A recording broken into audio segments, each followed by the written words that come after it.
યમુનાજી બસ હવે આપણે રાહ જોઈએ જ કે ક્યારે આપણા યમુનાજી મૂળ આધિદૈવિક સ્વરૂપમાં આવે.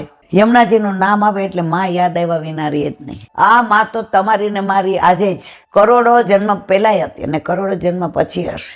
એમાં આપણને અત્યારે મનુષ્ય અવતાર મળ્યો છે, એમાં આપણને વૈષ્ણવ બનાવ્યા છે. એટલે યમુનાજી કે છે કરવાનું તો છે બધું યમુનાજીને, પણ આપણી રાહ એટલે જોવે છે. તો આપણા યમુનાજી જ બધું કરવાના છે મરવાલા. બસ આપણી રાહ જોવે છે કે તું હો ને તો મને સારું લાગે.